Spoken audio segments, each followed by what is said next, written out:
योग दर्शन की 65वीं कक्षा। प्रथम समाधिपाद चल रहा है और समाधिपाद के अंतर्गत हम लोगों ने 26 सूत्र पूरे कर लिए थे और कल की कक्षा में 27वें सूत्र को लेकर हमारी चर्चा चल रही थी।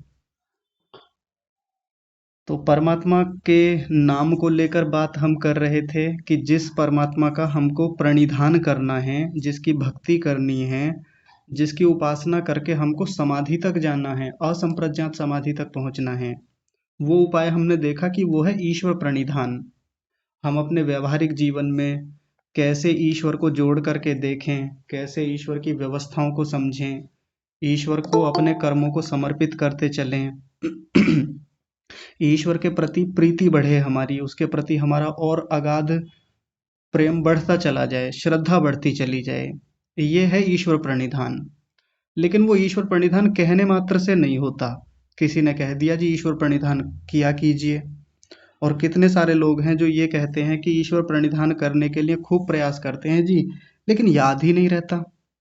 अपने दिनचर्या में, अपने व्यावहारिक जीवन के कामों में इतने व्यस्त हो जाते हैं कि परमात्मा याद ही नहीं रहता बहुत सारी जगह, और नहीं बन पाता परमात्मा के प्रति जो बनना चाहिए। तो बने कैसे? हमारे पास जानकारियों का अभाव है, ज्ञान का अभाव है। जब तक परमात्मा के बारे में ठीक से जान नहीं लेंगे, तब तक वो प्रणिधान बन नहीं पाएगा। अब वैसे तो कितने सारे लोग भक्ति भाव में डूबे हुए दिख जाएंगे, कितने सारे लोग केवल शास्त्रों पर चर्चा करते दिख जाएंगे, बहुत गहरी बातों का भी जिनको पता है, लेकिन ईश्वर प्रणिधान फिर भी परिपक्व नहीं हो पाता, क्योंकि हमने उन चीजों को यथावत रूप से, जिस रूप में समझना चाहिए वैसा समझने का प्रयास नहीं किया, या वैसी चीजें हमारे सामने आज तक आई नहीं हैं। लेकिन ऋषियों ने हमारे लिए वो चीजें बड़ी सरल कर दी, हमको बता दिया। तो उसी श्रृंखला में जब बताते चल रहे हैं कि परमात्मा का स्वरूप ऐसा है, पीछे 2 सूत्रों में परमात्मा की लंबी चर्चा हुई। अब इसके बाद जो वर्तमान की चर्चा है वो है उसके नाम को लेकर के। तो उसका नाम क्या है? मुख्य रूप से कहने को हम परमात्मा भी कहते हैं, हम उसको ईश्वर भी कहते हैं, लेकिन ईश्वर नाम जो है उसका, या परमात्मा नाम है, या भगवान कह देते हैं, ये नाम कुछ संकुचित अर्थों वाले हैं। इनसे पूरा व्यापक अर्थ खुल के नहीं आता उसका। लेकिन एक नाम उसका ऐसा है, अगर एक नाम को ले लें, उसे एक नाम का स्मरण करें, एक उस नाम का जप करें, तो उससे इतने सारे अर्थ निकल के आ जाते हैं कि जिसकी हम लोगों ने आज तक कल्पना भी नहीं की होगी। इसलिए उस नाम को परमात्मा का मुख्य नाम कहा जाता है, निज नाम कहा जाता है। अब वो नाम बना कैसे, या नाम है कौन सा? सबसे पहले तो यही एक प्रश्न है ना, नाम है कौन सा? तो कल की कक्षा में हमने चर्चा की थी, तस्य वाचकः प्रणवः। उस ईश्वर का नाम है प्रणव, यानी ओम है। प्रणव का अर्थ बताया था, ये णु स्तुतौ धातु से बनता है संभवतः, स्तुतौ, हाँ, णु स्तुतौ, णूयते स्तूयते। जिस शब्द से परमात्मा की प्रकर्ष रूप से स्तुति की जाए, गुणगान किया जाए, उसका खूब कीर्तन किया जाए, भजन किया जाए, उसके बारे में खूब लंबी चर्चा की जाए, तो उसको हम उसका वाचक कहेंगे। ये परमात्मा का वाचक है, और ऐसा एक ही नाम है, वो है ओम। कल हम चर्चा कर रहे थे कि ओम जो नाम है वो बनता किस धातु से है? अव धातु से बनता है, अव। और उस अव धातु के बहुत सारे अर्थ होते हैं, लगभग 19-20 उसके अर्थ हैं। हमने तो उनको देखना शुरू किया था। अब सभी लोग पहले एक बात बड़े ध्यान से समझेंगे, जिसके लिए आज स्पेशली आपको कक्षा में बताया, समूह में बताया था कि आप सब लोग अपनी कॉपी पेन लेकर बैठें और सब चीज़ों को नोट करते चलें, क्योंकि अगला भी जो सूत्र आने वाला है वो सूत्र यही बताएगा कि परमात्मा का जप कैसे करें, यानी इस ओम नाम का जप कैसे किया जाए। तो जप को बताते हैं कि तज जपस तदर्थ भावनम, अर्थ की भावना से जप किया जाना चाहिए। अब हमको पता चल गया कि परमात्मा का मुख्य नाम ओम है और ओम का जप करना है, लेकिन ओम का जप केवल ओम ओम ओम, कई कई मालाएं रट देते हैं लोग, या दिन भर ओम ओम ओम चलता रहता है भीतर से, उतने मात्र से कुछ लाभ होने वाला नहीं है। थोड़ा बहुत कोई लाभ हो तो हो, लेकिन विशेष लाभ नहीं होने वाला। तो जप का लाभ तब होता है जब हम उसके अर्थ की भी भावना साथ में करें। अब जब ओम शब्द हमारे भीतर चलेगा, ओम का जप हमारे भीतर चलेगा, ओम शब्द जब भी कहीं पढ़ेंगे, सुनेंगे, विचार करेंगे, मनन करेंगे, तो ये इतने सारे अर्थ साथ में आ जाएंगे। एक साथ सारे नहीं आएंगे, एक एक करके हम उठाएंगे, अभ्यास बनाएंगे, तो धीरे धीरे वो स्थिति हमारी परिपक्व हो जाएगी, दृढ़ स्थिति बनेगी। तो देखेंगे, सबसे पहले ओम का पहला अर्थ बताया था। उस धातु में अवरक्षण एक धातु होती है। अब के भीतर पहला अर्थ होता है रक्षण। जब भी ओम शब्द हमारे मन में आए, ओम का हम जप करने बैठे, ध्यान में बैठे हैं हम, सब लोग उपासना करने वाले होंगे हमारी कक्षा में, प्रातः शाम को उपासना करते होंगे, या कुछ लोग दिन में बैठ जाते होंगे ध्यान के लिए, रात में कई बार आंख खुली तो बैठ गए।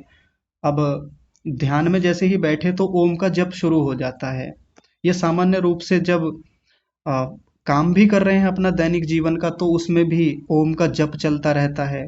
केवल ओम का जप चल रहा है उससे बात नहीं बनने वाली। जैसे ही ओम हमारे भीतर चले, साथ में ये अर्थ भी आ जाए, रक्षणे, प्रभु आप रक्षक हैं हमारे। ओम के साथ ये भावना बने भीतर से, अर्थ भी बने, अर्थ की भावना भी आए साथ में। अगले सूत्र में लंबी चर्चा होगी इस बात पर, लेकिन मैं अभी बता रहा हूं क्योंकि अभी उसके नाम पर बात चल रही है। अब रक्षा जैसे ही शब्द आया, यानी रक्षा का भाव भीतर से बना, तो फिर वो सारी चीजें उपस्थित हो जानी चाहिए हमारे मन में कि रक्षा करता कैसे कैसे है। इतनी सारी चीजें बना करके रक्षा करता है।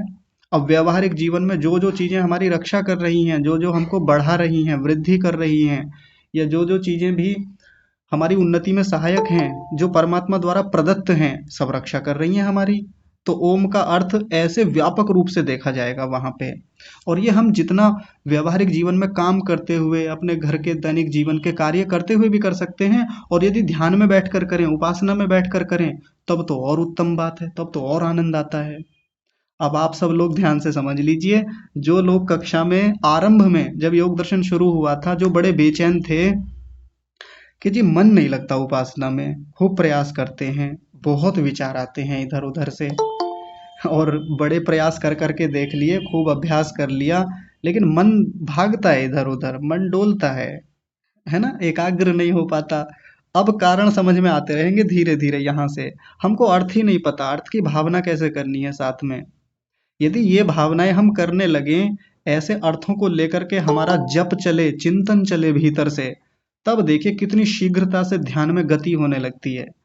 आप बैठेंगे, ओम का जप शुरू होगा, जप के साथ साथ जैसे जैसे ये अर्थ आएगा और अर्थ की भावना बनेगी, भाव भी आना चाहिए भीतर से। अगर भाव नहीं आया, केवल रक्षण रक्षण भी बोले जा रहे हैं, ओम रक्षण, ओम सर्वरक्षक, ओम सर्वरक्षक, इससे भी कुछ नहीं होने वाला। वो भाव भी तो बने भीतर से, वो जुड़ाव बने वहां से, रक्षा से, कि परमात्मा का रक्षा स्वरूप है कैसा, कैसे रक्षा कर रहा है निरंतर हमारी। बहुत मंत्रों की शुरू में जरूरत नहीं होती। कुछ लोग अभ्यास करते हैं, संध्या के मंत्रों को याद करते हैं, वहां से धीरे धीरे गति बनाते हैं। लेकिन मैं कहता हूं इन अर्थों को पकड़ लें शुरू में, जो लोग शुरू के अभ्यास करने वाले हैं। आप लोग एक एक शब्द का अर्थ लिखते रहेंगे और फिर इनका अभ्यास करेंगे। तो रक्षण हो गया। दूसरा है गति। कल हमने इस पर चर्चा की थी, गति पर। गति के भी तीन अर्थ होते हैं। तो परमात्मा गति वाला है, और जैसा कहा था कि इसमें वैसी गति तो नहीं होती जैसी बाकी हम सब चीज़ों में देखते हैं। जैसे घोड़े में गति होती है, गाय में गति होती है, अभी घोड़ा यहाँ था, थोड़ी देर बाद वहाँ दिखाई दिया, तो हम गति की कल्पना कर लेते हैं, अनुमान कर लेते हैं कि भाई गति है घोड़े में। परमात्मा में ऐसी गति नहीं होती। गति का अर्थ होता है ज्ञान। गति का एक अर्थ होता है गमन, और गति का एक अर्थ होता है प्राप्ति। तो ये जरूर लिख लीजिए, जब भी गति शब्द आए, पहले ओम आएगा हमारे मन में, ओम के साथ उसका अर्थ आएगा गति, और गति के साथ आएगा ज्ञान, गमन और प्राप्ति। तो पहले ज्ञान ले लें। परमात्मा ज्ञान कराने वाला है, परमात्मा स्वयं ज्ञान स्वरूप है, इतने विस्तृत ज्ञान को रखता है अपने भीतर जिसकी हम कल्पना भी नहीं कर सकते। और अभी पिछले दिनों हमने देखा, सर्वज्ञ है, सब कुछ जानता है, बहुत जानकारियां उसके पास हैं। गमन, गमन का मतलब ऐसे आना जाना नहीं है कि यहाँ से चला था वहां पहुंच गया, ये गमन नहीं है। गमन का मतलब सब जगह उसकी पहुंच है, सब जगह पहुंचा हुआ है, यहाँ भी है, वहां भी है, वहां भी है, वहां भी है, कहीं तक भी चले जाएं उसका गमन हर जगह है। ये हो गया गमन का मतलब, यानी सर्वव्यापक है। प्राप्ति वो परमात्मा सबको प्राप्त है, और प्राप्त होने योग्य भी है, सबको सहज ही प्राप्त है। वो अलग बात है कि अभी हम उसको महसूस नहीं कर पाते, हम उसको साक्षात्कार नहीं कर पाते। क्यों? अविद्या के कारण से। तो परमात्मा सहज ही प्राप्त है, और या कहें प्राप्त होने योग्य है, तो ये प्राप्ति का अर्थ हो गया। जब ये अर्थ हमारे भीतर चलेगा तो परमात्मा को प्राप्त करने की इच्छा और तीव्र हो जाएगी, उसके ज्ञान को समझने की, उसके गमन को समझने की, कि वो कैसे सब जगह प्राप्त है, उसकी सर्वव्यापकता को हम हर जगह महसूस करेंगे। फिर इतना लाभ होता है फिर जप करने से, हमारी उपासना में, साधना में गति इस प्रकार से तीव्र होती चली जाएगी। तीसरा अर्थ हमने कल देखा था कांति, और कांति का मतलब क्या बताया था? प्रकाश होना। परमात्मा प्रकाश करता है सारे संसार का। जैसे ही परमात्मा का ओम शब्द हमारे मन में आया, ओम के साथ अर्थ आ जाए कांति, और कांति जैसे ही आए तो मन में भाव क्या बने कि परमात्मा कैसे पूरे जगत को प्रकाशित करता है, सब कुछ दिखा देता है हमको, ये कांति है उसकी। इतनी सारी वस्तुओं को बना करके अपनी कांति दिखाता है वो। अगर परमात्मा के भीतर ये कांति ना हो, यानी ये प्रकाशक स्वरूप ना हो, तो हम कुछ भी देख ही नहीं पाएंगे। उसने इंद्रियां बनाई, इतना बड़ा जगत हमको दिखा दिया, ये उसकी कांति का ही स्वरूप है। ये भाव आ जाना चाहिए मन में। व्यवहारिक जीवन में भी हम काम कर रहे हैं, इतनी सारी चीजों को देखते हैं, सुनते हैं, सूंघते हैं, चखते हैं, स्पर्श करते हैं, ये उसके उसी कांति स्वरूप के कारण देख पाते हैं, क्योंकि उसने सारे जगत को हमारे लिए सहज ही प्रकाशित कर दिया है। ये होता है कांति का भाव करना। भाव कैसे बने परमात्मा के प्रति मन में? तो अब आप विचार करते चलिएगा, जब ऐसे ऐसे भाव हम बनाते चलेंगे, शब्द के साथ अर्थ, अर्थ के साथ भावना बनेगी, तो बताइए उपासना में मन लगेगा कि नहीं लगेगा? आनंद आएगा कि नहीं आएगा? परमात्मा से प्रीति बढ़ेगी कि नहीं बढ़ेगी? और अगला शब्द प्रीति ही है। परमात्मा प्रीति करने योग्य है, बहुत प्रेम करने योग्य है। भाई जो हमारे संबंधों में भी जो व्यक्ति हमारी रक्षा करता है, जो व्यक्ति हमको बहुत कुछ देता है, दान करता है, हमारे लिए सब कुछ करता है, हमारी उसके प्रति प्रीति होती ही है, निसंदेह होती है। परमात्मा के उपकारों को समझें, परमात्मा द्वारा दी हुई व्यवस्थाओं को हम जानें, उनको महसूस करें, उसके उपकार को मानें। जैसे जैसे उपकार को मानेंगे, वैसे वैसे प्रीति बढ़ती चली जाएगी। और प्रीति बढ़ाने का एक और तरीका होता है जो ऋषि बताते हैं, यानी महर्षि दयानंद सरस्वती प्रीति बढ़ाने का एक तरीका बताते हैं। यदि किसी भी वस्तु के प्रति हमको प्रीति बढ़ानी है, प्रेम बढ़ाना है, उस वस्तु की खूब जमकर प्रशंसा की जाए, स्तुति की जाए। और सच्ची होती है स्तुति, जैसा है उसको वैसा ही कहना, बार बार बोलना उसके बारे में, आप ऐसे हो, आप ऐसे हो, आप ऐसे हो, ये उसकी स्तुति होती है। और जितनी ज्यादा बार उसके गुणों की प्रशंसा करेंगे, निसंदेह उस वस्तु में प्रीति होती चली जाती है। मेरा बेटा कितना सुंदर है, मेरा बेटा कितना प्यारा है, अरे कितना होनहार है, कितना बुद्धिमान है, कितना समझदार है, कितना आज्ञाकारी है मेरा बेटा। बच्चे के प्रति प्रीति बढ़ जाती है अपने आप से ही। ये तो हम सामान्य व्यवहारों में भी देखते हैं। तो परमात्मा के प्रति प्रीति कैसे बढ़े? परमात्मा के गुणों का खूब गुणगान करें। प्रभु आप सर्वज्ञ हैं, आप दयालु हैं, आप हम सब पर कृपा करते हैं, आपने हमें इतना कुछ दिया है, आप हमारी रक्षा कर रहे हैं। ये बात बार बार बोलना, मुख से भी बोलना, मन में भी बोलना, उपासना में भी बोलना, लगातार बोलना, खूब बोलना, जितनी जमकर स्तुति की जा सके उतनी करना, प्रीति बढ़ेगी। तो जब भी ओम शब्द का जप करें, ओम शब्द हमारे भीतर चले, तो साथ में अर्थ क्या आ जाए? प्रीति आ जाए। प्रीति के साथ भाव क्या बने? वही उसके साथ जुड़ाव, उसके साथ लगाव, वो आ जाना चाहिए हमें। हम उसकी खूब स्तुति करें, प्रीति बढ़ती है इससे। और जितनी ज्यादा प्रीति बढ़ती है, फिर जिस वस्तु के प्रति हमारी प्रीति बढ़ती है, उसके गुण हमारे भीतर आने लगते हैं। ये लाभ हो जाता है इसका, प्रीति करने का। हाँ, उसके गुण आने लगते हैं हमारे भीतर, कहीं भी लगा के देख लीजिए आप। माता पिता के प्रति प्रीति हो जाए तो उनके गुण हमारे भीतर आने लगते हैं। कोई मित्र है, संबंधी है, आचार्य है, गुरु है, उसके प्रति खूब प्रीति करें, और जैसे जैसे प्रीति बढ़ती चली जाती है, उसके गुण हमारे भीतर आने लगते हैं। ये ऋषियों का सिद्धांत है। बहुत गहरी बातें हैं, आप एक एक चीज को नोट करते चलिए। अगर ऐसे नोट करके आगे बढ़ेंगे, धीरे धीरे उपासना में काम करेंगे इन छोटी छोटी चीजों पर, देखिए कितनी गति होती है, कैसे आगे कदम बढ़ते चले जाएंगे शीघ्रता से। अगला देखिए, तृप्ति शब्द है। ओम का यानी अव धातु में अगला अर्थ आता है तृप्ति। तृप्ति का मतलब परमात्मा तृप्त करता है हम लोगों को। कल इस पर एक उदाहरण भी दिया था। जैसे सामान्य रूप से कोई व्यक्ति बहुत प्यासा है, बहुत प्यास लग रही है, भयंकर तड़प है उसके भीतर, बहुत समय हो गया है, पानी मिला ही नहीं है। भीतर से कुलबुलाहट है, पानी मिल जाए, पानी मिल जाए। और गर्मी का सीजन है, पानी मिल गया है, और भीतर से क्या होता है, संतोष हो जाता है, तृप्ति हो जाती है, लगता है कि जैसे जीवन बच गया हो। तो परमात्मा भी तो ऐसे ही हमें तृप्त करता रहता है, अपने ज्ञान से तृप्त करता है। अच्छा, जब हमको ज्ञान मिलता है, कहीं से भी नई बात पता चले, तृप्ति होती है कि नहीं होती? बिल्कुल होती है। कोई सामान्य बात हमको व्यवहारिक जीवन की पता नहीं थी, किसी ने बता दी, हमको भीतर से संतोष होने लगता है, तृप्ति होने लगती है। ज्ञान की तृप्ति अपने आप में इस दुनिया की सबसे बड़ी तृप्ति होती है। अच्छा खा लिया, अच्छा पी लिया, अच्छा पहन लिया, अच्छी जगह सो गए, वो भी तृप्तियां हैं, वहां भी तृप्ति होती है हम लोगों को। लेकिन सबसे महान तृप्ति, सबसे उत्तम तृप्ति तो ज्ञान से होती है। और वो ज्ञान सबसे ज्यादा देता कौन है? परमात्मा देता है। और भी लोग देते हैं, संसार से भी हमको ज्ञान होता रहता है, वहां भी तृप्ति है।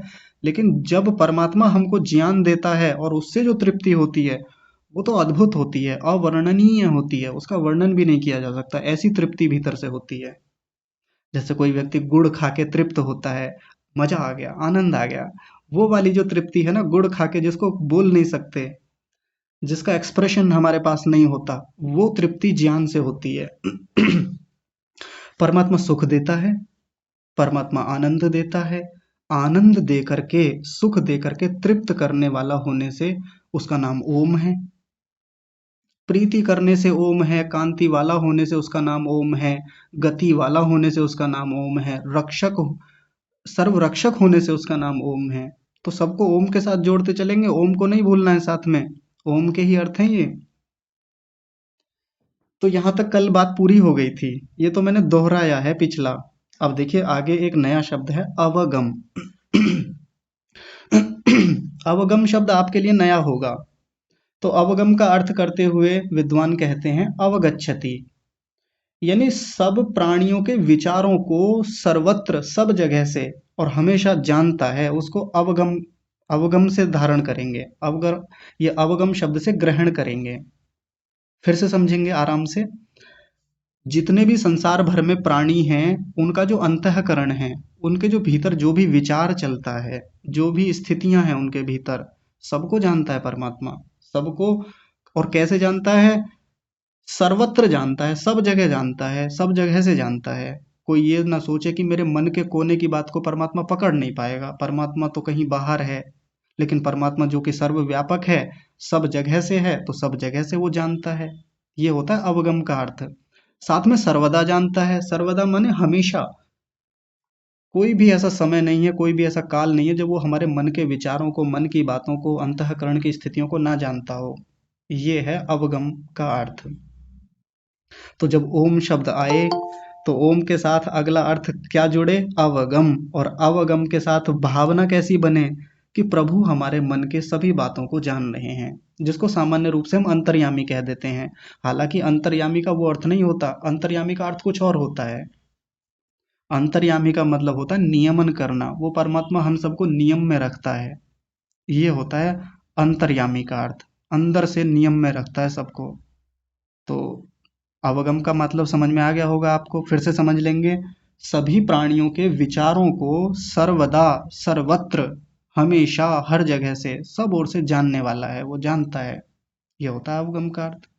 तो बच नहीं सकते उससे।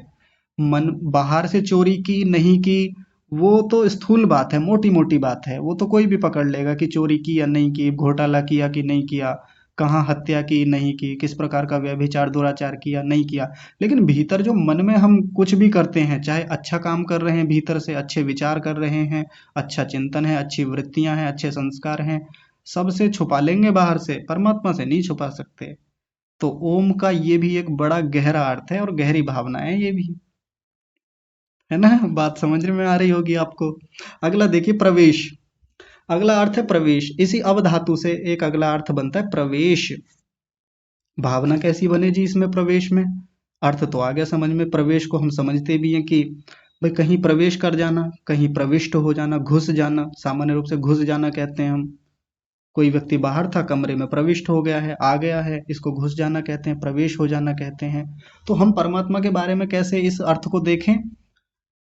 परमात्मा भी तो प्रवेश करता है ना। कहाँ करता है? प्रविशंति, ये जो सर्वत्र चर और अचर जगत है उसमें सूक्ष्म रूप से सारे जगत में प्रवेश कर रहा है। कोई भी ऐसी जगह नहीं है जहां परमात्मा का प्रवेश ना हो, उपस्थिति ना हो। ये होता है प्रवेश का भाव करना। अब ऐसा नहीं है कि कहीं बाहर था, अभी अभी प्रवेश किया है उसने, या प्रवेश कर लिया तो फिर कभी निकलेगा भी इसमें से, ऐसा नहीं है। है, उसका संबंध ही ऐसा है, वो प्रविष्ट है उसमें पहले से ही। ये बड़ी रोचकता है, बड़ी गहरी बात है ये। तो बाहर था, अभी प्रविष्ट हुआ है। जैसे कोई व्यक्ति किसी दूसरे कमरे में था कहीं, या बाहर था सड़क पे, अभी आया कमरे में प्रविष्ट हुआ, हम उसको प्रवेश कह देते हैं सामान्य रूप से, स्थूल भाषा में, मोटी मोटी भाषा में। लेकिन यहाँ परमात्मा का जो प्रवेश है, सूक्ष्म से भी सूक्ष्म वस्तु के भीतर परमात्मा का जो विद्यमानता है, उपस्थिति होनी है, वो है प्रवेश।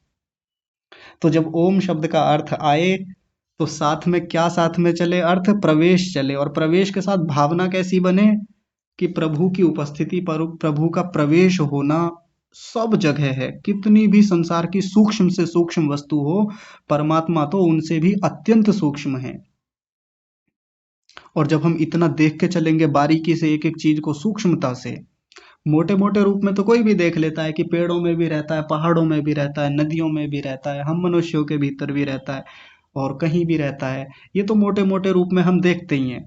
लेकिन जब व्यक्ति की दृष्टि थोड़ी बारीक होने लगती है, सूक्ष्मता से चीजों को देखता है, तब और गहराई से चीजों को समझ पाता है कि अच्छा उसके भीतर भी रहता है, अच्छा उसके भीतर भी हो सकता है परमात्मा, वायु के भीतर भी हो सकता है, वायु तो बहुत सूक्ष्म होती है, या और भी इनके भीतर भी रहता है।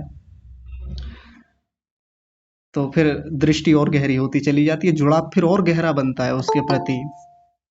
आज वंश से बात हो रही थी, हमारी हमारी कक्षा के सबसे छोटे से विद्यार्थी हैं, 6-7 साल उनकी आयु है।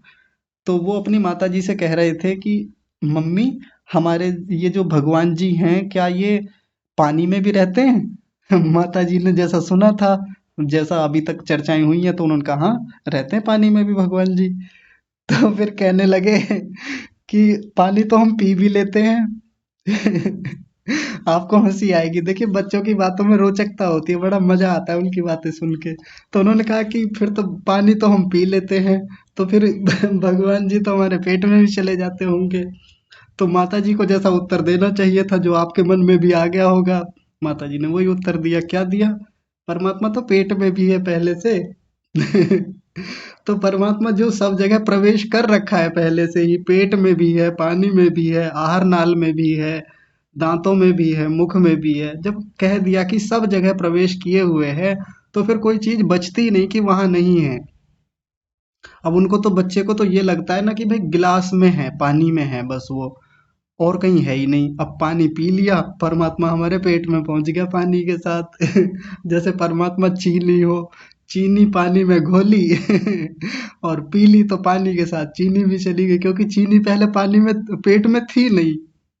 लेकिन अब बच्चे को तो कुछ ना कुछ समझाना पड़ेगा ना किसी तरीके से, क्योंकि अब मोटे मोटे रूप में देख पाता है बच्चा, उतनी सूक्ष्मता में जा नहीं पाता, ऐसे ही समझाना पड़ता है। तो फिर कैसे समझाते हैं? थोड़ा और उदाहरण देके समझाना पड़ता है। लेकिन ये बच्चे की बात नहीं, हम लोगों के भी समझने की बात है। कई बार जो लोग थोड़ा सा पढ़ लेते हैं, थोड़ा सिद्धांतों को समझ लेते हैं, अब वो कहते, वो एक बात को स्वीकार नहीं कर पाते, विशेषकर पौराणिक लोग हमारे। वो क्या कहते हैं जी, परमात्मा सब जगह रहता है, लेकिन गंदगी में नहीं रहता। नाली में हम मान ही नहीं सकते कि नाली में भी रहता होगा, गोबर में, शौच में, मल में। ना ना ना, परमात्मा ऐसी गंदी जगह तो बिल्कुल नहीं रहता होगा। लेकिन जब इतना कह दिया कि सब जगह रहता है, तो वहां भी रहता है, इसमें ऐसी क्या बात हो गई? अब फिर सामने वाला कहता है कि क्या वो गंदा नहीं होता होगा? गंदा क्यों होगा? जब वो शरीर से रहित है, जब वो आकार से रहित है, तो क्यों गंदा होगा? गंदगी जो होती है, किसी भी प्रकार का जो मल का जो चढ़ना होता है, मल का चिपक जाना होता है, गंदगी से युक्त हो जाना होता है, वो वहीं तो होता है जहाँ साकारता हो, जहाँ आकार स्थिति हो। जिसका आकार ही नहीं है, तो भला बताइए वो कैसे गंदा होगा? तो वंश जो कह रहे थे कि वो पानी में भी रहता है, पानी का छोड़िए, वो नाली के पानी में भी रहता है, वो हर जगह रहता है, गंदगी में भी, कितना भी गंदी से गंदी चीज हो, सब में रहता है।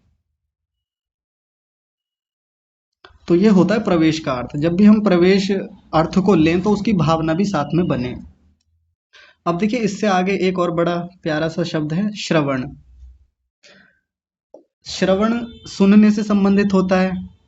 जब हम ओम का विचार करेंगे, जप करेंगे, तो एक अर्थ क्या चले, श्रवण। और श्रवण का जो भाव हमको बनाना है, कैसे बनाना है कि परमात्मा श्रवण इंद्रिय को देने वाला है। उसने सब संसार भर के प्राणियों को श्रवण इंद्रिय दी, सुनने का सामर्थ्य दिया। तो इस तरीके से वो सबको सुनने की योग्यता देता है, सबको सुनाता है चीजों को। और खुद भी इंद्रिय रहित होने से, खुद के पास कोई कान की इंद्रिय नहीं है, उसके उसके अपने कोई कान नहीं है जैसे हमारे कान होते हैं, लेकिन फिर भी सारे संसार को सुनता है। सूक्ष्म से सूक्ष्म और स्थूल से स्थूल शब्दों को सुनने की सामर्थ्य है उसके पास। और अभी जो बात हमने देखी अवगम के भीतर, कि वो भीतर उपस्थित होते हुए और बिना उसके कान हुए वो सब कुछ सुन लेता है। ये उसका सामर्थ्य है परमात्मा का। अब आप सोच रहे होंगे ऐसा कैसे सुन लेता होगा जी, कान है नहीं तो कैसे सुनता होगा। हम भी तो सुनते हैं भीतर से बिना कान हुए। आप लोग थोड़ा मौन होके बैठिए एक बार, और भीतर से कोई एक बात सोचिए, कोई भी एक चीज चुपचाप भीतर सोचिए, भीतर से। जब हम भीतर कोई वाक्य बोलते हैं, अपने भीतर कुछ सोचते हैं, विचार करते हैं, तो भीतर बिना मुख के बोलता भी है व्यक्ति। भीतर एक व्यवहार चलता है, बोलने वाला व्यवहार, शब्द का व्यवहार चलता है। और बिना कानों के सुनने वाला भी व्यवहार चलता है हमारे भीतर। एक तो बाहर से चलता है, मैं बोल रहा हूँ, आप सुन रहे हैं। मैं यहाँ मुख से बोल रहा हूँ, आप कानों से सुन रहे हैं। ये तो स्थूल बातें हो गई। लेकिन जब हम मौन होके विचार करते हैं, तो भीतर ही भीतर जब विचार चलता है, तो बिना वाणी के बोला भी जाता है और बिना कानों के सुना भी जाता है। ये तो भीतर की स्थिति ऐसी है, हमारी तंत्र ही ऐसा है, परमात्मा ने ऐसा बना के दिया। अब चूंकि परमात्मा तो इन सब मामलों में हम सबसे आगे है, तो उसके तो जो श्रवण इंद्रिय है वो तो और भी ऊंची है। मतलब होती नहीं है, एक कल्पना के रूप में कह रहे हैं कि जो उसके सुनने की क्षमता है वो तो हम सबसे भी बहुत ऊंची है, बहुत ऊपर की बात है। तो ये भी अर्थ हमको साथ में बनाना चाहिए। अगला देखिए, एक बड़ा अजीब सा अर्थ, ये शब्द आपको दिख रहा होगा, स्वाम्य अर्थ। स्वाम्य अर्थ, इसको अलग अलग करेंगे, स्वामी जमा अर्थ। स्वामी के अर्थ में लिखा हुआ है ये स्वामी। स्वामी शब्द आपने खूब देखा होगा। तो स्वामी का मतलब क्या होता है, सामान्य रूप से जिसको हम मालिक कह देते हैं, या राजा कह देते हैं, शासन करने वाला कह देते हैं, शासक कह देते हैं, वही अर्थ आएगा यहाँ पे भी। तो ओम के साथ अगला अर्थ क्या चले, हे प्रभु आप हमारे सबके स्वामी हैं, आप हम सब पर शासन करने वाले हैं। और शासन करने का मतलब वो नहीं होता कि अत्याचार करते हैं हमारे ऊपर, हमको अपने अनुसार चलाते हैं, ऐसा नहीं होता शासन का मतलब। शासन का मतलब होता है कि अच्छे नियमों को बनाता है हमारे लिए, जिससे कि हम उन नियमों में चल के हम अपने जीवन को कल्याण की ओर ले जाएं। ये होता है स्वामित्व, ये होता है शासन करना। तो परमात्मा का शासन करने का मतलब ये नहीं होता कि वो हमसे मजे लेता है, या हमारे ऊपर शासन करने का मतलब ये नहीं है कि वो हम पर अत्याचार करेगा, हमें अपने अनुसार चलाएगा, ऐसे चलो ऐसे मत चलो। ऐसा नहीं है उसका। उसका स्वभाव है कि वो अच्छे नियम बनाकर, अच्छा धर्म की बातें बताकर, ये करने योग्य हैं, ये ना करने योग्य हैं, न्याय करता है। ये सब उसका शासन ही है। तो स्वामी अर्थ आना चाहिए साथ में ओम के साथ। जब भी ओम का जप चले, ओम का विचार हमारे मन में आए, तो स्वामी अर्थ आए। और स्वामी अर्थ के साथ भावना कैसी बने कि आप हमारे स्वामी हैं और हम आपकी क्या हैं, प्रजा हैं, हम आपकी संतान की भांति हैं। स्वामी का किसी के साथ प्रजा का ही तो संबंध होता है। परमात्मा स्वामी हो गए और हम सब जितने मनुष्य हैं, हम जितने प्राणी हैं, हम उनकी प्रजा हो गए। और आपके द्वारा बनाया हुआ जो ये शासन है, आपके द्वारा बनाए हुए जो ये नियम हैं, जो वेद का ज्ञान है, जो विधि और निषेध की आज्ञाएं हैं, उनमें हम सब चलें। ये स्वामित्व का भाव आना चाहिए उस समय हमारे मन में। अगर ये भाव नहीं बनेगा ना, तो जप करने का कोई फायदा नहीं है। भले ही जप भी चल रहा है, अर्थ भी चल रहा है, केवल जप से भी बात नहीं बनती, केवल अर्थ से भी बात नहीं बनती। जप के साथ अर्थ और अर्थ के साथ भावना चले। ठीक है जी, ये हो गया स्वामी। अगला देखिए शब्द है याचन। याचन, याचन शब्द को आपने खूब सुना होगा, जैसे याचना करना। याचना किससे की जाती है, याचना हमेशा उसी से की जाती है जिसके पास कुछ होता है। जो हमसे बहुत अधिक सामर्थ्य वाला है, उसी से तो याचना की जाती है। याचना कभी भिखारी से थोड़ी की जाती है, या किसी कमजोर व्यक्ति से थोड़ी करेंगे। अज्ञानी व्यक्ति से ज्ञान की कामना थोड़ी की जाती है। परमात्मा याचना करने योग्य है। क्यों है? क्योंकि समस्त ऐश्वर्यों का स्वामी है। परमात्मा के पास वो सब कुछ है जो शायद और किसी के पास ना हो। वो सब कुछ रखता है। उसके पास अपना विशेष ज्ञान है, अद्भुत ज्ञान है, अत्यंत ज्ञान है उसके पास। तो याचना करें उससे, याचना करने योग्य है। उसके पास बल है, सामर्थ्य है, उसके पास आनंद है, उसके पास सुख है, बहुत कुछ है उसके पास। उसके पास न्याय नाम का गुण है, उसके पास दया है। याचना करें इन सब चीजों की। ये परमात्मा का ऐश्वर्य ही होता है। उसका बल, उसका ज्ञान, उसकी योग्यता, उसका सामर्थ्य, उसकी न्यायकारिता, उसकी दयालुता, ये सब कुछ क्या है? ऐश्वर्य है। तो याचना करने योग्य है। मैं बार बार एक बात बोले जा रहा हूँ, जब जब जप चले, जप के साथ ये वाला अर्थ साथ है और अर्थ के साथ ये भावना भीतर से बने तो जब तक वो हम भाव से विभोर नहीं होंगे, वो भावनाएं भीतर नहीं बनेंगी, तब तक परमात्मा से जुड़ाव नहीं होगा। अगला अर्थ देखिए, अगला है क्रिया। क्रिया, परमात्मा में सीधे सीधे क्रिया नहीं होती, लेकिन यहाँ क्रिया का अर्थ कैसे लेंगे, यानी क्रिया की भावना कैसे बनाएंगे? परमात्मा ने ये क्रियात्मक जगत बनाया। इस क्रियात्मक जगत में उपस्थित होकर के सारे जगत का संचालन करता है। ये यहाँ भावना बनाएंगे क्रिया अर्थ से। स्वयं में क्रिया नहीं है, स्वयं क्रिया से रहित है। किसी प्रकार की क्रिया कोई परमात्मा में नहीं होती। लेकिन इस क्रियात्मक जगत में जो निरंतर क्रियाशील है, जो निरंतर किसी न किसी रूप में संचालित है, चल रहा है, उसमें परमात्मा उपस्थित होके इस पूरे संसार को चलायमान रखता है, बनाए रखता है निरंतर। ये देखिए, ये उसका सामर्थ्य है अद्भुत। स्वयं क्रिया से रहित है, और उसी संसार में उपस्थित होते हुए जिसको उसने क्रियावान बनाया है और निरंतर उसको फिर चला रहा है, उसको और संचालित किए हुए है, पूरी व्यवस्थाओं को संभालता है। ये भावना यहाँ से बनाएंगे क्रिया शब्द से। कोई ये ना सोच ले कि परमात्मा क्रिया वाला है। नहीं, क्रिया वाला नहीं है। स्वयं क्रिया वाले जगत को बनाकर और उसका संचालन करने से ये यहाँ भावना ली जाएगी, ये अर्थ लिया जाएगा। इतना हो गया। अब आगे देखिए, अगला यहाँ पर शब्द है इच्छा। परमात्मा इच्छा वाला है। जैसी लौकिक मनुष्यों की कामनाएं होती हैं, इच्छाएं होती हैं, वैसी इच्छा नहीं है परमात्मा में, लेकिन है तो वो भी इच्छा वाला। उसके भीतर भी इच्छा है, कामना है। और उसके लिए ऋषि दयानंद एक शब्द लिखते हैं, ईक्षण। ऐसा एक शब्द दिया उन्होंने, ईक्षण। यानी परमात्मा की इच्छा को ईक्षण कहा जाता है। उसके लिए एक अलग से शब्द दिया, बड़ा प्यारा शब्द है, ईक्षण। परमात्मा के भीतर ईक्षण होता है। ईक्षण का मतलब है कि वो दूसरों के उपकार के लिए कामनाएं करता है भीतर से, उसकी अपनी इच्छा रहती है। हमारे जैसी इच्छा नहीं है, जैसी हम जीवात्माओं की इच्छा होती है, ये खा लूं, वो पी लूं, वो पहन लूं, वहां चला जाऊं, वहां घूम लूं, उससे मिल लूं, उससे बात कर लूं, ये इच्छा हमारे भीतर होती है। सुख को प्राप्त करने की एक इच्छा होती है हमारे भीतर, और दुख को छोड़ने की इच्छा होती है। परमात्मा के भीतर ऐसी इच्छा नहीं है। उसके भीतर इच्छा है कि हम लोगों का कल्याण हो, हम लोग मुक्ति को प्राप्त हों, हम लोग निरंतर उन्नति करें। और इसी इच्छा के चलते वो हम सब लोगों का वास्तव में कल्याण करता भी है। ये है परमात्मा की इच्छा।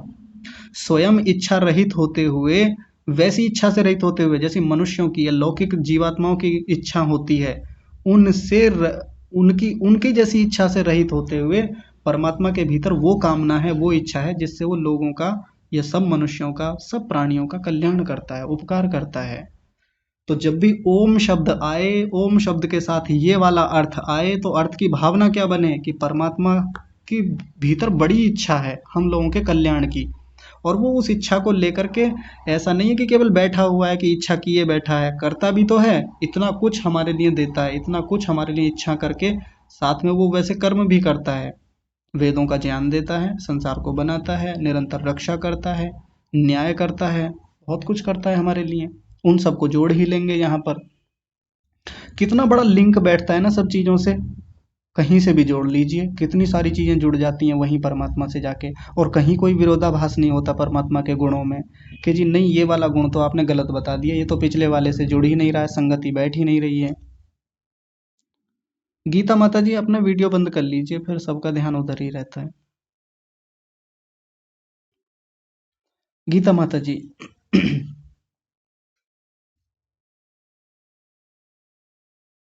चलिए अगला शब्द देखिए, अगला शब्द है दीप्ति। दीप्ति भी वैसे प्रकाश के अर्थ में ही होता है, लेकिन यहाँ प्रकाश, पिछला वाला जो आया था कांति शब्द, उसमें प्रकाश था कि वो सारे संसार को प्रकाशित कर देता है, दिखा देता है, वो होती है कांति। दीप्ति का मतलब है कि वो हमको प्रकाशित करता है। हमको प्रकाशित करने का मतलब क्या है? ज्ञान दे करके प्रकाशित करता है, विद्या दे करके प्रकाशित करता है। उसने वेद की विद्या हमको दी। देखिए पिछला वाला कांति था, वो कैसा था? सारे संसार को दिखा करके, सारे संसार को हमारे लिए उपस्थित करके, जो संसार कभी मूल प्रकृति के रूप में अदृश्य था, जो दिखता ही नहीं था, जिसको हम पकड़ नहीं पाते थे, उसको दृश्यमान कर दिया था। ये तो था कांति का मतलब। ये पीछे जो कांति शब्द आया, ये वाला आया था ना ये। लेकिन यहाँ जो दीप्ति शब्द है, इस दीप्ति का मतलब है कि वो परमात्मा हमको भीतर से ज्ञान दे करके प्रकाशित करता है। ज्ञान का भी तो अपना एक प्रकाश होता है, और साथ में जब जब ज्ञान आता है तो फिर क्या आता है, क्या होता है? अज्ञानता दूर होती है। जब जब प्रकाश होता है तो अंधकार दूर होता है, ये हम सामान्य रूप से जानते ही हैं। तो दीप्ति का मतलब यहाँ पर हो गया कि वो भीतर से हमको ज्ञान दे करके, विद्या दे करके, बहुत सारी प्रेरणाएं दे करके हमारे अज्ञान को, अंधकारों को दूर करता है। ये दीप्ति का अर्थ हो गया। ये अर्थ साथ में आए, अर्थ के साथ भावना जरूर बने। मैं बार बार एक बात को दोहरा रहा हूं, जप के साथ अर्थ, अर्थ के साथ भावना जरूर चले। अगर भावना से विहीन हम हो गए, यहाँ पर वो भावना नहीं बन पाई ना, तो इतनी उपासना, इतना जप जो घंटों घंटों हम करते हैं, पूरा दिन करते हैं, लाभ नहीं होगा, उससे कुछ भी नहीं होने वाला। तो भावना जरूर बने, वो प्रकाश स्वरूप भीतर से उपस्थित हो जाए कि प्रभु आपने इतनी विद्याएं दी हैं हमको, इतना कुछ सिखाया है आज तक, वो आ जाना चाहिए भीतर से। अगला शब्द है वाप्ति। ये अगला अर्थ है ओम का। वाप्ति का तात्पर्य क्या है? आपके लिए नया शब्द होगा वाप्ति। वाप्ति के लिए विद्वान जो इसकी व्याख्या करते हैं वो कहते हैं कि स्वयं इंद्रियातीत है। इंद्रियातीत मतलब अभी पीछे एक शब्द आया था इंद्रियातीत, यानी इंद्रियों की पकड़ में नहीं आता। लेकिन स्वयं इंद्रियातीत होने से जो हम जीवात्मा हैं, तो हमारे पवित्र अंतःकरण में वो स्वरूप प्रदर्शक है। इंद्रियों को नहीं दिखाता, वो अपने आप को इंद्रियों से हटाए हुए है, मतलब हमारी इंद्रियों से अपने आप को एकदम अलग किए हुए है, निराकार उसका स्वरूप है।